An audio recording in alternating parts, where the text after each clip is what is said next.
And a TGIF, everybody. Welcome into the First Call podcast. He's Jeff Siegel. I'm Jeremy Plonk, representing First Bet and Express Bet.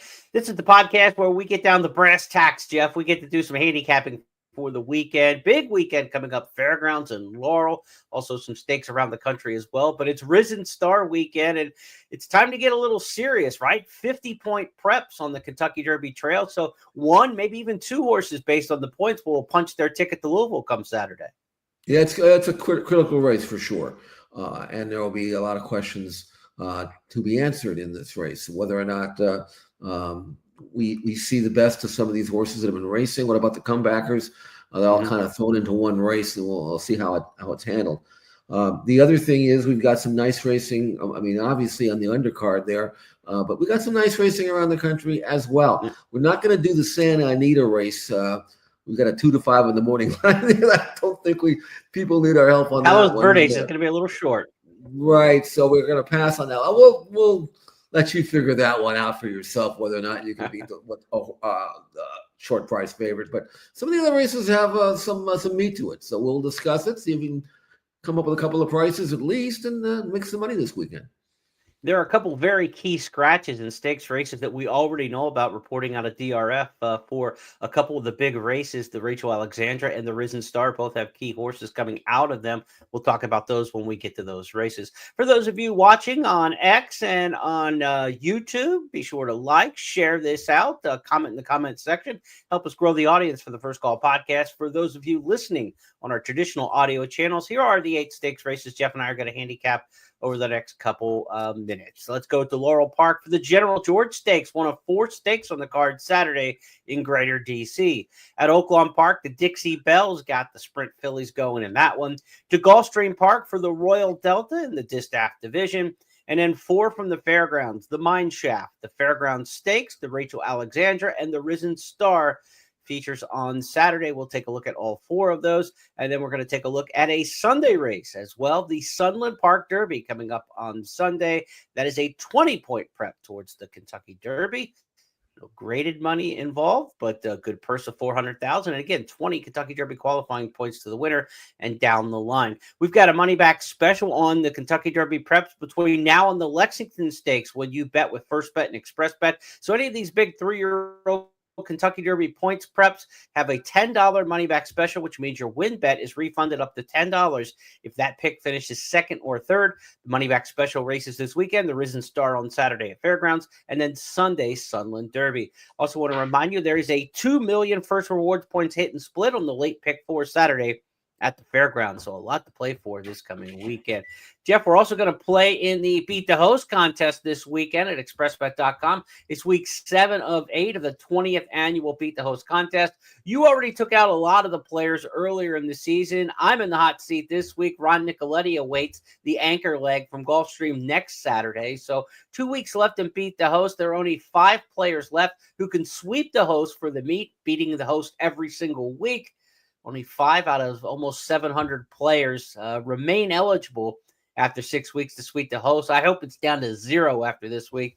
Good luck to those of you playing. The Beat the Host contest is the final 5 races at Gulfstream and the first 5 races at Santa Anita. So be sure to take part in that free contest. Parimutuel wagering, you get to keep all your earnings and then play for $2,000 in weekly prizes, more than $60,000 on the line for the Beat the Host contest throughout the course of the season.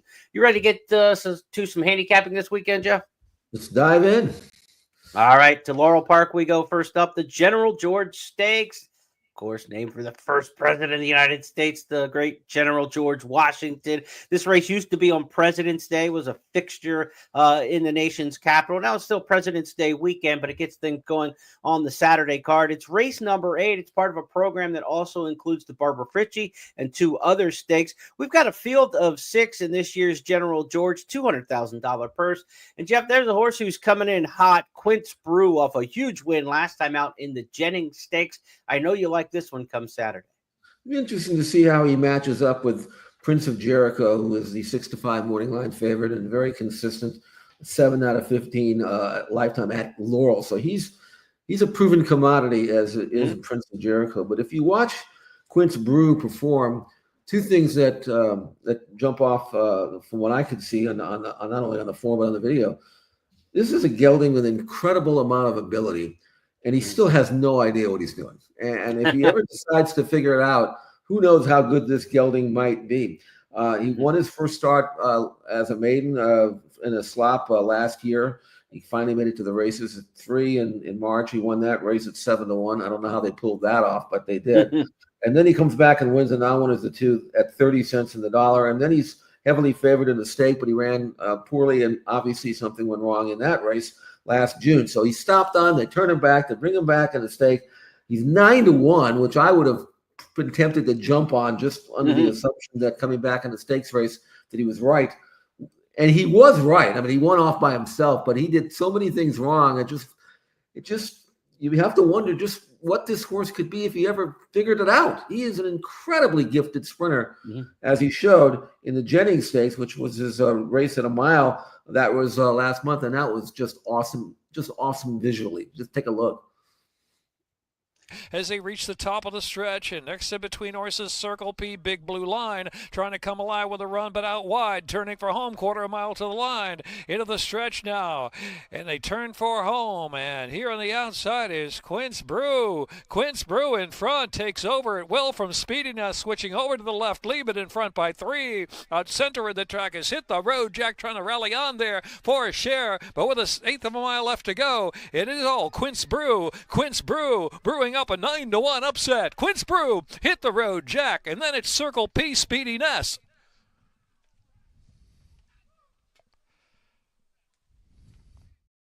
That was his first start for trainer Ned Allard, who began his career with Mike Gorham. So maybe that new connections, new program will help him put it together. Like you said, he's still got a lot to learn in there. It's a match race, maybe with Prince Jericho, Celtic Contenders in there, Celtic Contender. He was a winner over this horse in the start of NASCAR Stakes in the race where there was the troubled trip for Quince Brew that day. So a good field, all locals pretty much in the General George, not the national race it once was, but these are the best horses around one turn, probably on the grounds at Laurel right now. So good looking group in there. Quince Brew, Celtic Contender, Prince of Jericho, part of a field of 6 in the General George Stakes Saturday at Laurel Park. Let's switch gears now and go next up to Oaklawn Park, where the Dixie Belle is on the agenda. 6 furlong sprint here, $150,000. These are 3-year-old fillies. They're probably more inclined for some of the shorter races, like the 8 Bells, maybe by the time we get to Kentucky Oaks weekend. But you could see a filly jump up out of this 150 grander and try the Fantasy Stakes around 2 turns, which is Oaklawn's big race in the 3-year-old filly Oaks division. We've got a field of 7 in this year's Dixie Belle. GW's Girl is the 7-5 morning line favorite off a win in the Mockingbird Stakes. Jeff, she was 5-1 that day. She's going to be a much shorter price on Saturday. Do you see her repeating? I do, although she's a filly that's she's obviously a very good sprinter, but she's not that quick the early part of the race. She can fall back 5, 6, 7 lengths in this race. It wouldn't surprise me. But when she gets her momentum built up, she can really turn it on, as she did at the Mockingbird. She's a Munnings filly and out of a mare by exchange rate. That doesn't guarantee she's going to improve over distance to ground, but that's down the road. This race is just 6 furlongs. We know she can do that. And she'll probably settle somewhere in the second flight. And then you don't want to wait too long with her because she doesn't have a massive kick, but she has an extended kick. She can really, from quarter pole home, she really builds up her momentum and she just keeps coming. And I would think that on the basis of her last race, she's going to be hard to beat in this one.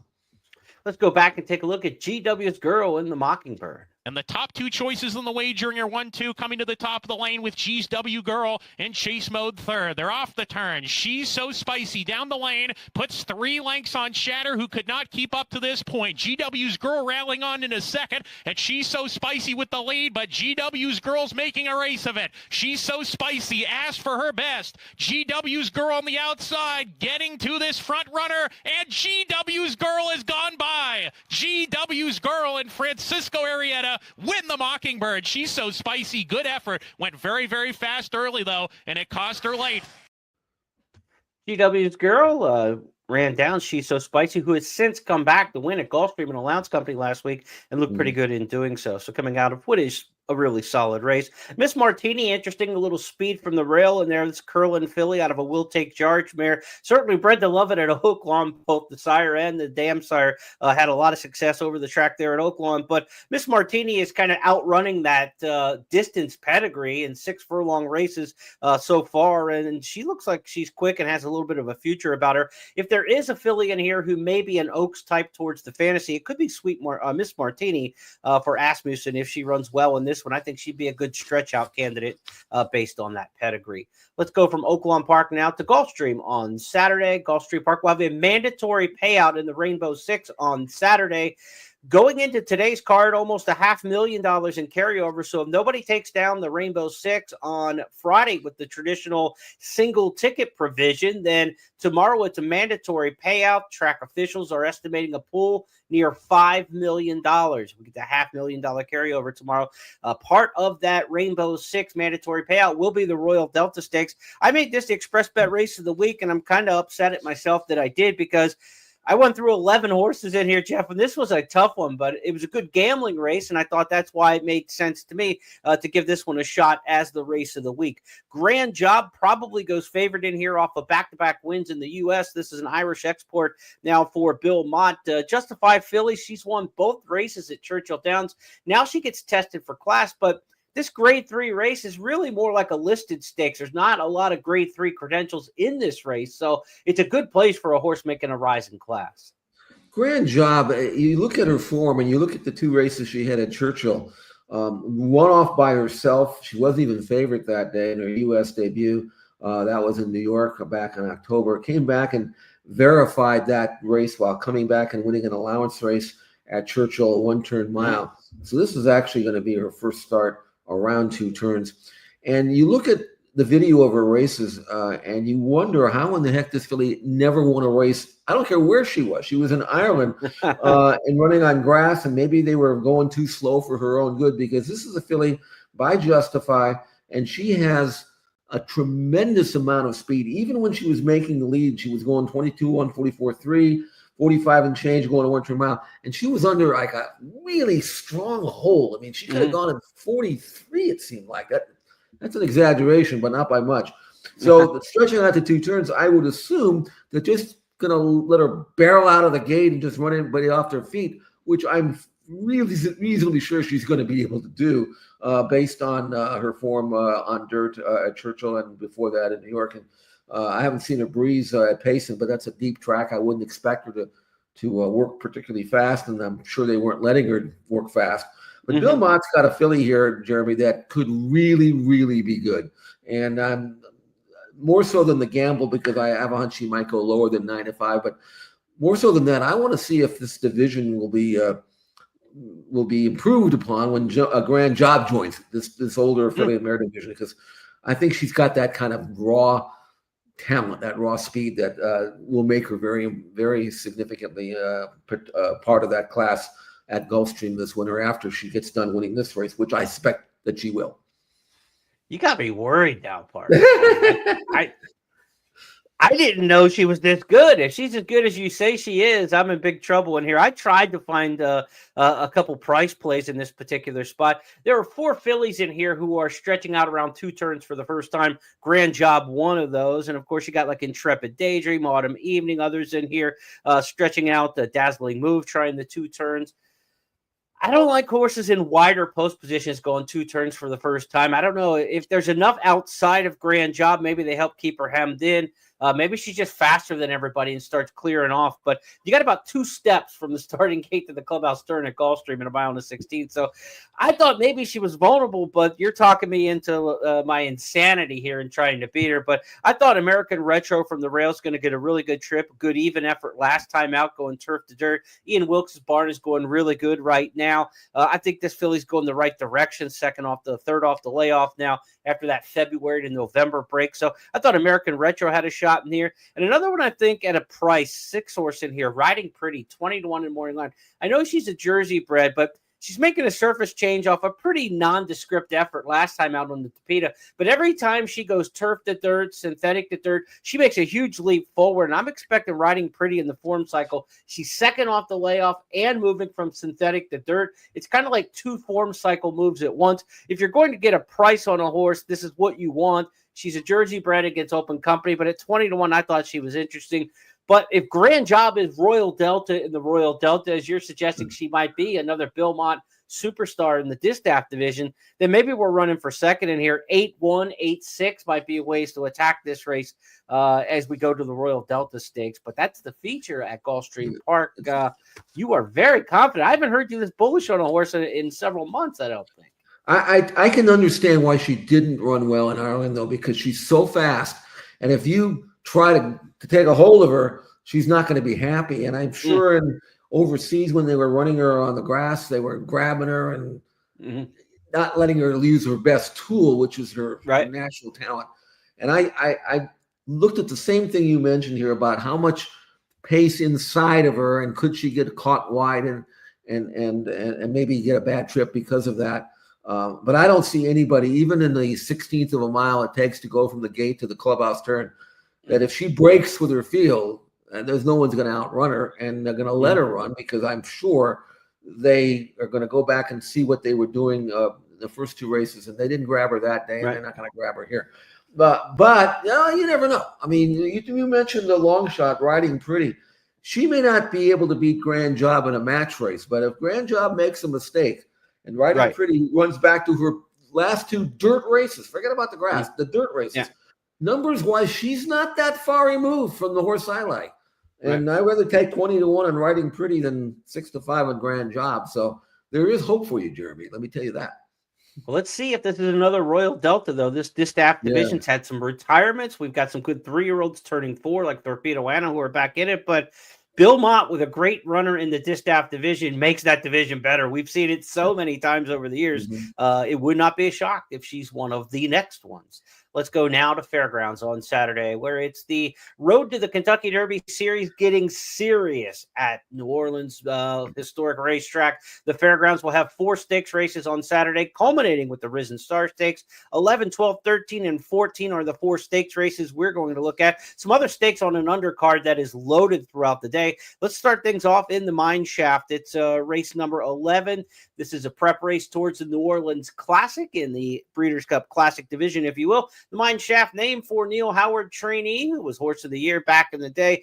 Mine Shaft, an excellent handicap division runner. This one just 1 mile and a 16th in distance, so not a bad spot for a horse coming off a layoff. We don't really have to dig too deep with them in terms of 1 mile and an 1/8, 1.25 mile type handicap division racing here. And that could be good news for Catching Freedom, one who, Jeff, has not been seen since the Ohio Derby last June when running against Batten Down. Of course, Batten Down went on to win some decent races throughout the course of last year, won at Churchill Downs in the fall. As well. They rematched. Those 2 horses were in the Ohio Derby. What do you make of Catching Freedom on the comeback? It's Brad Cox, it's Flavian Pratt, and a horse who's got a lot of history over this racetrack at Fairgrounds. Well, I ended up picking him here, though. He's been known to throw in clunkers, and you can say the same thing for Batten Down. You never know when he's going to show up with his best race. So I'm not sure I trust either one of them, but I went with Catching Freedom for a couple of reasons. Number one, I know he runs well fresh because he won his maiden at Churchill, and he did that stylishly. Number 2 is Brad Cox has an incredible record with layoff runners. He very rarely sends a short horse out. Number 3, Flavian Pratt rides, who knows him well and won the Louisiana Derby with him last year. So that's positive. The workouts over the Deep Payson Park training track, training center, they don't look fast, but they're probably very good because nobody works fast there. Right. And again, the horse for course, and the fact that he's fresh. Batten Down's beaten him, but I think you're going to see the best version of Catching Freedom here. And so I went with him over Batten Down in a race that I'd like to see both run well. Again, the older handicap division could use a couple of new fresh faces, and I think these 2 could be capable if they decide to come back well and if they learn how to be consistent, because sometimes both of them have disappointed. And let's hope they both lay down their bodies and fire their best shots. We'll have a real horse race here. It's been 11 months since we saw Catching Freedom at Fairgrounds, but the last time he was here, he put his name in their local record books. The front runner, it's Track Phantom and Common Defense. They're a neck apart as they turn for home. Antiquarian is sweeping outside of Tuscan Gold. Then toward the inside, Awesome Ruda. Hall of Fame down there with the rail. Catching Freedom is unwinding on the extreme outside through the final quarter of a mile. And it's Common Defense. Toward the inside, Track Phantom determined. Track Phantom sticking that neck out. Just holds Common Defense. Moving up Tuscan Gold. And here comes Catching Freedom, who's charging for Flavian Pratt. They come past the 16th. Last to first. It's Catching Freedom to win the Louisiana Derby. Anna Marie was second to Catching Freedom. Tuscan Gold third. Catching Freedom's going to come from off the pace. That's what he does. The horse he may have to catch off an allowance win last time out is Hall of Fame for Steve Asmussen. Now, I thought he was fantastic. Jose Ortiz, who's dominating the meet at Fairgrounds, is back aboard. He was supposed to win at 20 cents on the dollar. He got an easy trip last time, but that's what you want to see out of this horse who got back on the beam with 2 straight wins now. Hall of Fame looked like last year during the early part of the season, he looked like that horse from Fairgrounds who was going to rise up and become a major stakes player. It didn't quite work out for him. The wheels came off in the Louisiana Derby and Risen Star, but he seems to be back now. What do you make of his chances? Well, I don't know if he's going to go to the front. The last time he won his last race, he did go gate to wire, but there was only 5 on the field. He had the rail. He fell into the lead. This time, I doubt he'll have that luxury with Batten Down, who really does want to be on the lead, and I think they'll let him roll out of there. But that doesn't mean Hall of Fame couldn't stalk and pounce and then go. I mean, he could do that, and his numbers are rising. He's bred to be a better, older horse than he was as a 3-year-old, being by Gun Runner. The fact that he didn't beat much in his last race, so that's fine. Good confidence-building win, and looks like he's a better type now than he was last year. But I ended up opting for Catching Freedom, even though this might be a little shorter than he wants. Just we saw the Louisiana Derby; it was a good win, I thought. But maybe he ran better in the Kentucky Derby. He only got beat a length and a small change, and he finished 4th that day. That might have been his height. Maybe he started tailing off after that. And so time, I mean, what's to say is time heals all wounds? Is that what that's what they say. Maybe the time off has allowed Catching Freedom to come back to his form from last year. And if he does that, he certainly could win. If time heals all wounds, why do I get more stiff and sore the older I get? I don't know. That doesn't seem to compute. Let's go next to the 12th race on the card Saturday at the Fairgrounds. It is the Fairgrounds Stakes. Grade 3 company here, $175,000 the purse. Turfers going 1 mile and an eighth. They prep for the Mervyn Muniz Stakes, which is the big turf race of the season on Louisiana Derby Day coming up next month. Race number 12 in this spot, Jeff. Number 2, Gigante, I think has a good post position. He comes off back-to-back wins. He won the Billy Diliberto. He won the Buddy Diliberto. He won the Colonel E.L. Bradley last time out. He's going for 3 straight stakes wins at the meet. I took him. I like the post position in here. Could be a big day for Ortiz and Asmussen if I'm right. I know you like this horse as well, so help me make the case for Gigante. Well, one thing about Gigante is he's a closer, but he doesn't want to come from that far back. And so if he draws an outside post and he have to drop over, and sometimes he falls farther back than you want, but from the 2-hole, they don't really have to send him to get into the position he wants to be, which is not that far back, not on the lead, but like somewhere in mid-pack, saving ground. He's going to end up into the backstretch exactly where he needs to be to run well, as he was last time and the time before that. So he doesn't have a great kick. He's more of a grinder, but if you're a grinder, you want to be reasonably close throughout so you don't have to make up that much ground. And I think in this race going 1 mile and 1/8, it projects for Gigante to be where he needs to be. I also like the fact that he's proven over the Fairgrounds Park turf course. It's a unique, it's a little deeper sometimes than some horses like it, but he's got a good style for it. He's proven over it in good hands. His timing is good off his last race. And so there's no reason why he shouldn't run well. He's not that dominant where he has to win, but I'm very confident he's going to run his race, and that's probably or very possibly good enough to win. So I went with him at 7-2 Gigante. as Gigante tries to build momentum on the outside. Swiftsure has led them a long way. And then I'd rather be blessed. We trail back to another mystery. They're coming down toward the final furlong. Gigante is going to take a crack at Swiftsure. It's Swiftsure and Gigante for Jose Ortiz. And Gigante has taken a very short advantage from Swiftsure, who tries to kick on for the final 16th. I'd rather be blessed. Another mystery rolling late. They're close to home with Jose Ortiz. It's a Sabado Gigante at the fairgrounds. Gigante in the Buddy Diliberto Memorial. We'll see if he can make it 3 in a row. The new faces to the fairground scene in here come from some serious barns that you have to respect on the turf. Chad Brown and Flavian Pratt come in with unit economics, and then Cherie DeVoe and Irad Ortiz have Taking Candy in here.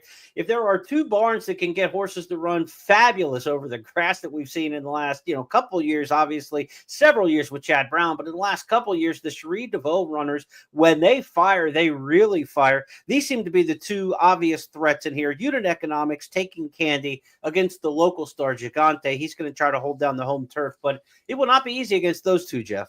No, I mean, and Taking Candy did win her second start off a layoff, or his second start, which was off a layoff. So the fact that he's been freshened since mid-November shouldn't be bothersome. He's got good tactical speed. He can lay. He's going to be right up in the close to the pace, not necessarily on it. I could absolutely see Taking Candy at age 5 and just his 9th career start, producing a significant forward move off the bench. That's the one I'm worried about the most for Gigante. He may have more upside than Gigante. As we saw in the video, Gigante's he tries hard. He's never going to blow you out of the water, but he gets there. But Taking Candy may have a little bit more upside. So if there's a discrepancy in the price, which on the morning line there really isn't, I could see Taking Candy win. And if I were playing any kind of rolling exotics, I would definitely have to use Taking Candy on the ticket. I would agree with that totally. Let's go to the 13th race on Saturday at Fairgrounds. It's the Rachel Alexandra $300,000 grade 2, named for the brilliant filly who won the Fairgrounds Oaks. She also won the Kentucky Oaks, obviously, and the Preakness Stakes in her heyday. The Rachel Alexandra preps fillies towards that Fairgrounds Oaks, which will come up next month on the Louisiana Derby Day card. This looked to be a great spot for Good Cheer in the comeback. She was dominant last year, winning her final 3 starts. She lost her debut at Horseshoe Indianapolis for Brad Cox. She won all 4, I should say. Right. Went 4 for 4, debuted at Horseshoe Indianapolis, then won the 3 races at Churchill Downs. She's not been beaten to this point, and it looked like Ballerino d'Oro was the main opposition in this race, coming off a good second in Demoiselle behind a very talented Cox trainee, Mohima. I was going to get a little bit cute and think maybe Ballerina d'Oro could pull the upset on Good Cheer first time back. However, it was reported yesterday by Kevin Kirsten of the Churchill press team, who's down there helping with the fairgrounds coverage, that Ballerina d'Oro is going to come out of this race. I believe it was either Kirsten or DRF who came up with the report on that one first. I think maybe Kirsten had the horse who's scratching out of the Risen Star, as I try to get my sources straight in here. Regardless, we do know that reportedly Ballerina d'Oro is going to scratch out of this race, Jeff, which almost, I don't want to say it makes it a walkover, but it makes it very difficult to see an upset pick to go against Good Cheer in here. Especially when Brad Cox is training, and well, you can look at the stats about the layoffs.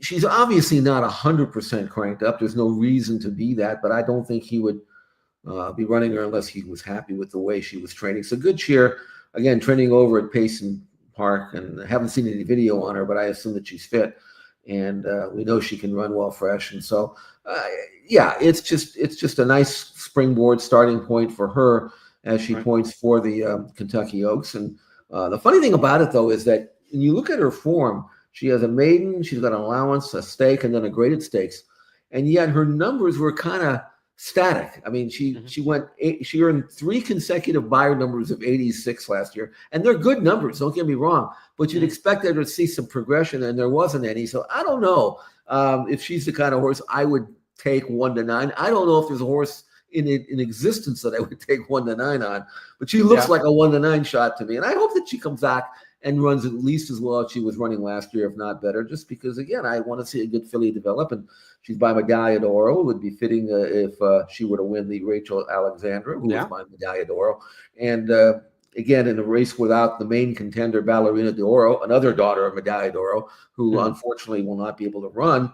Without her in there, I don't see anything that is capable of rising to the occasion. It's going to have to be Good Cheer coming down back to their level if we see some kind of upset here. And I don't think that's going to happen. Let's go back to the Goldenrod. Travis Stone's call from November. Good Cheer winning that one by just over 2. Good Cheer with a big move on the far turn. Has taken charge at the top of the stretch. Eclatant's going to fight with her, though. Quiet Side is back in third. There's a furlong to go. Good Cheer is gone clear. Clear by 3. Quiet Side trying to run her down late. Good Cheer holding on to the lead. Quiet Side can't get to her. This filly is 4 for 4. Now, the filly Eclatant, who she put away in the stretch there, already has come back to win the Forward Gal at Gulfstream this year, one of the top 3-year-old filly races in South Florida. So that's good company lines there. We do not want to forget mentioning Simply Joking in this field, though. She is 2 for 2 lifetime. She's won both stakes races. She debuted in a stakes for Whit Beckman. She won the Letelier Memorial at 5-2. She was well thought of as a first-time starter in stakes company in December. She came back and won the Silver Bullet Day on the front end. She hasn't faced anybody like Good Cheer yet to this point. And I think Good Cheer has faced some solid competition like we talked about with Eclatant. So I don't see Good Cheer losing to Simply Joking, but if there is an upset, you think Simply Joking would be the one who's probably pulling that string. Yeah, I mean, Jeremy, if you look at her numbers, and again, that's just one factor, but she's right there actually with Good Cheer. She's already been 2 turns. She's got 2 recent races at Fairgrounds. She won sprinting from off the pace. She won routing on the lead.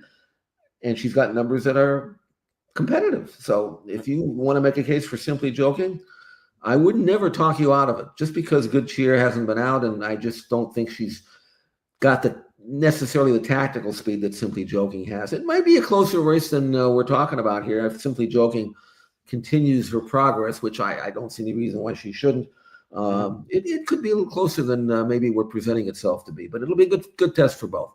If you do like Simply Joking, the value play in here would be to take her in that pick 4 and pick 5 because there are going to be so many singles laid to the favorite in here on Good Cheer that if you beat her with that second pick, Simply Joking, the return is going to be so much better than, say, the 5-2 second choice, right? I mean, you're going to be like 1-5 and 3-1, 5-2, and everybody else is going to be a larger price in there. So the value play, and if you're looking at that late pick 4, remember you got the 2 million point hit and split with First Bet and Express Bet on Saturday. The late pick 4 is races 11, 12, 13, and 14 that we're handicapping here.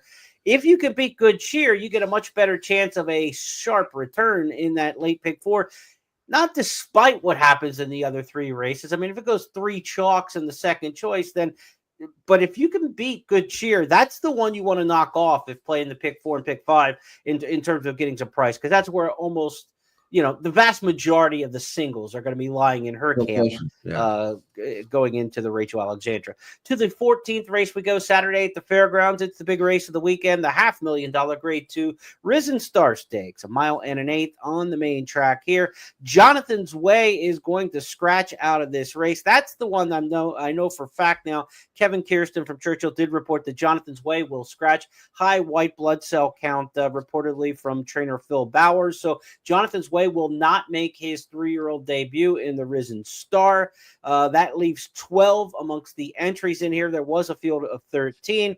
Jonathan's Way coming out is going to do a lot to the tote board because he probably would have been second, no worse than third choice probably in the betting. And at East Avenue being a 9-5 morning line shot, I thought that was probably about what his off odds look like in a field of 13. But without Jonathan's Way in here, I think you're looking at something closer to 6-5 now on East Avenue. I think he's going to take a lot more of the action, Jeff. Is it East Avenue's race? He'll break from post 3. He's the 4 horse, but he's got a nice trip into the first turn here from the 3 hole. We know he likes to show speed when he gets away cleanly from the gate. Do you see East Avenue controlling this one, or do you have some alternatives? I think Bilt might be laying fairly close and maybe go after him early. If you look at East Avenue, he won his first start, obviously very nicely, come back and win the British Futurity, but again, on the lead, and a lot of horses run a lot better on the lead than they don't. And he beat a horse named Ferocious in that race. And I'm very soft on Ferocious. I don't think he's I think he's more reputation than ability. Mhm. I'm not even that high on Jonathan's Way. I'm sorry to see that he can't run to prove me wrong. Right. But I would have liked to have seen the money that would be spent on him in the pool because I think he's beatable. As for Bilt, he had that classic 2 sprints and a stretch out pattern when he ran in the gun runner. Visually he looked great. He won by 7. He earned a 92 Byron number, which is just 3 points lower than East Avenue's best. Then he ran an admirable race, I thought, beating the neck in the Lecomte. But I mean, everybody's freaking out on the bad number that the race got. It was on a sloppy track. I don't know what was going on there. I'm not going to hold that against him. But visually, he's built. I mean, he is a physical specimen. He's an athlete. He's got good tactical speed. And I think on fast ground, in the clear, in a stalking position, if he could run up to what I think he's capable of running, he's a gamble. And I would have liked to have taken the 5-1 in the morning line. I don't think he'll get it now. He might even be second choice. Yeah. But I think East Avenue, if he can go out there and beat Bilt, then he will have sold me, because I think Bilt has got a lot going for him. Whether or not he's good enough or not, he's got to go have to improve. He's got recent form over the track. East Avenue's got something to prove. So my gamble goes to Bill. Again, I wish I could have gotten better odds than I'm going to end up getting, but I'm curious to see if he can bounce back and run back to his very visually impressive win in the gun runner. These 2-year-olds head for home here at the fairgrounds after 3 quarters for Bilt in 1:13.77 seconds. And Bilt has built it up a big lead coming down toward the final 16th. And Bilt has the kick. Magnitude chased Bilt throughout. Render Judgment is third. And Bilt just steamed away from him in the gun runner. Won by 7. Magnitude was second. Render Judgment third. Admiral Dennis. Magnitude also back in this race. Since then, he ran 6, beaten 2 lengths in the Lecomte Stakes. One of those horses who were closing some ground on the wet track in the Lecomte. Magnitude from the 13 saddlecloth 12 post, he's going to have to overcome a wide trip in here. One horse who's got a good draw, but in the news for the wrong reasons, Jeff, is Vassimo. He's the 3 in here. He's going to break from post number 2. He's undefeated. He's won both starts. He won his career debut at Gulfstream back in December. He came back since to win an allowance race at Tampa Bay Downs. He's the son of Nyquist out of the really good race mare B Sharp Sonata. Todd Pletcher Trini, though, was popped for a positive for a controlled substance, an illegal substance, after his debut win in December. That just came out in the racing media this week. It does not impact his eligibility to run in this particular race. It was the same medication that got Medina Spirit in hot water in the Kentucky Derby a couple years back. I don't know. I mean,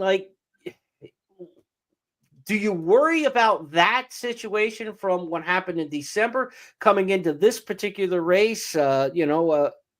It's a tough read for a handicapper and a horse player that he's going to run back so quickly after that news coming out. You're suspicious. Your radar goes up. You worry about things like this, but should you for Saturday's race? I wouldn't. I would worry more about the form and saying, okay, Vassimo's won 2 races, going a 1-turn mile, came back and stretched out against a soft field at Tampa Bay.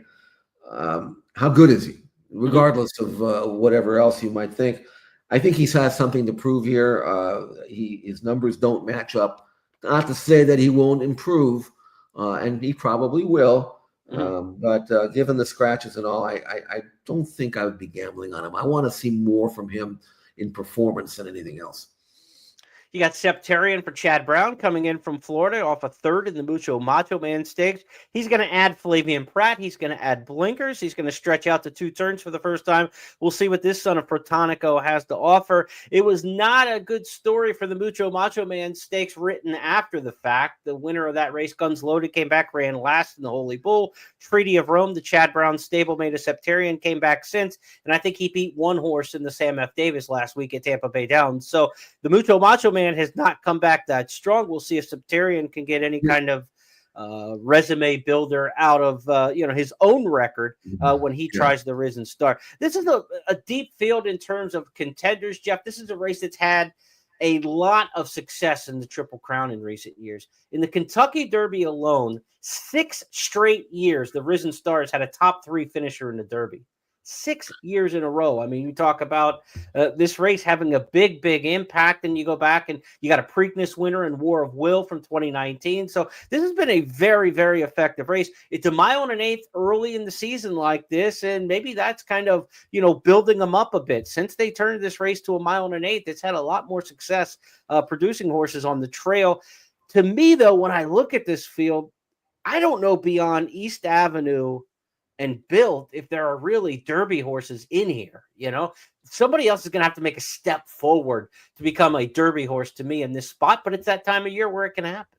No, I agree with you. I see a lot of horses taking shots, maybe because it is a 1.125, and maybe some of the connections are saying, well, he's not that good, but a 1.125 I know he'll get, and maybe the others won't. So I can see why the field has drawn a number of entrants that on paper don't look that great. And having said that, I think the two favorites will have no trouble at a 1.125 on this track, especially with the pace scenario that should be soft or softer than usual. So I think if you're looking at Build for sure, and then East Avenue, I don't think the distance is going to bother in the least. And that's why I think they're going to get most of the play. And watch, one of the reasons why I think the others are going to be in really deep water here facing those two. The Kentucky Thoroughbred program puts workouts on their website from Bruno DiGiulio's group there, Bruno with the Works. And I got to tell you, watching on video, East Avenue's works, he looks fantastic. He looks like he is ready to come back and run. There was a team drill 2 works back, I believe it was, 2 or 3 works back, where Brendan Walsh put him behind 2 horses. And, we're used to seeing this horse up on the lead, and he didn't run a jump when he stumbled at the start in the Breeders' Cup. He swallowed him and just looked fantastic swooping by both those runners. I mean, it's set up to look that way. That's what you're trying to teach the horse. But he looks the part. I tell you what, East Avenue looks like a horse from 2 to 3 who looks like he's going to come back running. We'll find out about the 1.125. We'll find out, if he does have that development from 2 to 3. But I think he's going to run a really good race. East Avenue, Built, to me, it's those 2 horses. I'd love to see it. I hope he does. I want contention when we get close to the Derby. I want storylines everywhere, and right. He could supply one down at Louisiana if he were to come back, as well as maybe he's training to do so. Or East Avenue off that debut win at Ellis Park was one of our stars of tomorrow that we had on our Tuesday podcast. So we've been following him since that career debut. Reminder, $10 money back special on win bets in that Risen Star Stakes. If your win bet finishes 2nd or 3rd, you'll get up to $10 back in wagering credits into your account with First Bet Express Bet. So be sure to take advantage of that on every points prep for the Kentucky Derby. 50 points to the winner, 25 to second. So with a horse like Built, who's already got 20-25 in tow, if he runs second in this race, he's got enough points. He's going to be in the Kentucky Derby. The winner's going to get 50, could be in. We could be looking at 2 Derby horses by the end of the Risen Star Stakes with points to play. Let's go to Sunday's race at Sunland Park. It's the $400,000 1.125 Sunland Derby. 2nd year they've run this race in a 1.125 and moved it up earlier. It's not a last prep destination anymore. It's more of a springboard towards another race on the series. Last year, Stronghold went to New Mexico and won this race, then went back and won the Santa Anita Derby for Phil D'Amato over his home track. Same kind of timing and situation we're looking at with the race this year, with the way it is on the calendar. 20 points to the winner in terms of Kentucky Derby prep points, 10 to second, and so forth down the line. Jeff's top pick in here is going to be Touchy. Let's see him in action, winning at Keeneland last year. Turn. Tartarian second. Campaign Trail is taking aim from the outside, but is still third. Can Do Andrew is there fighting on between horses. Touchy has a 3-length lead into the final furlong, and then Campaign Trail. Mo Quality runs late, way out on the grandstand side, but Touchy 5 lengths to the good now, and Touchy to win it for Joel Rosario. Mo Quality will be up for second. Campaign Trail was across the line in third, followed by Tartarian, and then Close. He's only sprinted in 4 races, Jeff, but there's plenty of route pedigree here for this son of Nyquist. Finally gets a chance to go long for Wesley Ward. And I think he would be better going long. And watching the video, he's not what I'd call a quick action colt. He's kind of a nice loping stride, kind of an easy action. And he's stretching out. He had a sprint prep at Turfway last month. He was second. He was favored that day, but he didn't run badly. He stayed on. He looks like a colt that's going to, and I don't think Rosario is going to send him. I think he's going to take hold and say, look, there's lots of speed in this race, and let's sit back and let's just ask him run. Let maybe chirp to him with the 3/8 pole, make a steady bid, and maybe you can wear down the tire and the speed. Because to me, in this race, the speed is suspect, and there's plenty of it. And I wouldn't, if I were Wesley, I would say to Joel, look, we can't outrun these horses, but they can come back to us. Horses like, for example, Getaway Car. He's fast, but I don't think he'll stay. I mean, you say, well, he's by Curlin, he should stay. But he's out of a sprint mare, and I think in watching him run and watching his workouts, he doesn't strike me as the kind of horse that's going to improve over distance to ground, unless they hand him an easy front-running trip, which they did in the Los Alfitur, and he got blown away in that race. I think he's susceptible. But if you look at some of the other horses in this race, they're all kinds of horses I want to lay right up in the fray. I don't think there'll be. I mean, Mackenzie Street's not waiting around for anybody. I looked at Caldera.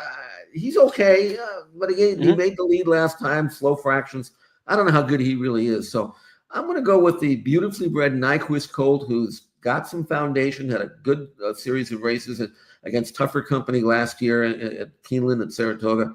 And I think if they let him fall out of the gate, settle, and make one run, he's got a chance to make the last winning move and maybe toss his hat into the ring. So I'm going to go with Touchy to win the Sunland Park Derby.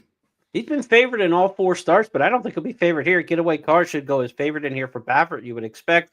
Touchy's loss last time when they're running second at Turfway was behind Coming In Hot, who's a real horse for course specialist. He's a talented horse for John Enos there at Turfway. That wasn't a bad effort, and 6 lengths back to the third place finishers. So don't look at that loss in the Turfway preview and say, oh, he took a step back off the race at Keeneland. I thought that was actually a pretty good effort for Touchy. We'll see how he stretches out in here. But it's Getaway Car, Touchy, Mackenzie Street, Caldera, the 4 big names probably in the Sunland Derby. $400,000 on the line, 20 Kentucky Derby qualifying points to the winner. That's going to wrap up our handicapping for Saturday and Sunday this weekend as we take a look at 7 Saturday races plus the Sunland Derby on Sunday. Jeff and I will be back on Tuesday to recap everything. We're going to have a lot to talk about on the Kentucky Derby Trail. We could be looking at multiple horses ready for the run for the roses already in terms of points, and a lot of news to catch up on. I mean, we've got horses, some horses have been working strong in the morning towards this year's, next preps for the Kentucky Derby. Some other horses haven't been back yet, and we're going to kind of try to catch up on some of those, some of the horses who have been off the workout tab and see where they're at and where they might be in terms of the Derby. This is not a good time of year to be missing anything, Jeff, and it's a shame for Jonathan's Way, certainly towards the Kentucky Derby, to miss the start, because when you think about it, this is that next to last prep, and if you don't get this prep in, you could still go like Rebel Arkansas Derby if you get healthy quickly and can get to another race. But there's not a lot of 2 more chances in a lot of the regions left once you start getting past this weekend and next. So you better be ready to go, because you're not going into the Derby off of 1 prep. I mean, you definitely want to see the 2. And this is a tough time of year to miss anything. If you miss something in January, that's one thing. Mid-February, this is not a good time to be missing. No, because as you pointed out, there are only limited opportunities from here on in. You miss a work, even missing a work can throw you off schedule. So it's not a fun time to be an owner in the Derby horse. It should be the greatest time of your life, but you wake up in the morning dreading that phone call that hey, I got some bad news for you. I've gotten that one, so you know what it means like.